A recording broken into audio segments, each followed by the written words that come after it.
Basin, on the eastern slope of the Sierras, lies the small town of Schurz, Nevada, which is surrounded by the Walker River Paiute Tribe Indian Reservation. As the reservation's name implies, the Walker River meanders through the area, making its way through Schurz and eventually spilling into its terminus, Walker Lake, at the southern tip of the reservation. At high flows, the river chooses its own course as it meanders through the soils. Picture an inner tube ride at your local water park. As you start making your way through the tunnels, you pick up speed and start bouncing higher and higher from one side to the other as you splash through the course. With the Walker River's high velocity, it carves away at embankments made of sandy loam soil, a soil perfect for local area farmers to grow their alfalfa, but easily erodible when faced with the power of the river. The river pushes off of sandbars created by soil deposits and then cuts into the area where private landowners and farms exist, placing their livelihood and even their families in jeopardy. Through its Environmental Quality Incentives Program, or EQIP, the Nevada NRCS teamed up with the Walker River Paiute Tribe to help them control the sedimentation issue. This is the EQIP program, and it is in part funding this project, this major project that the tribe is doing here. And what we are trying to do as the USDA is to help cost share programs and projects that will be of assistance and value to the community, either in the protection of their resources or to enhance their resources. And we're doing both here. This bank is not held together to speak of by much more than the willows. And the willows are critical here.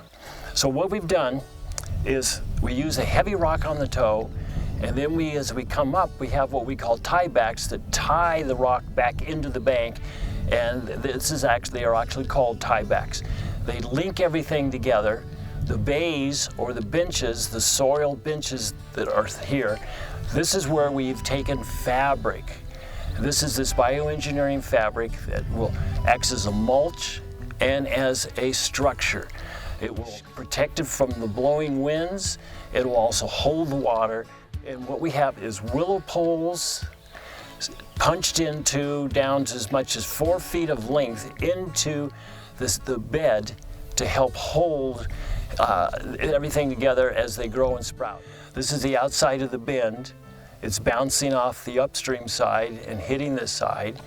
And that brings up the subject, why are we doing these? Again, it's the sediment. Some of this property is private property, some of it is farm property. It's very critical, very valuable property to the Walker River Paiute Tribe and their members because they grow a lot of alfalfa down here. And this river is the source of that water. The river, as you can imagine, when it gets into the higher flows, it chooses its own course.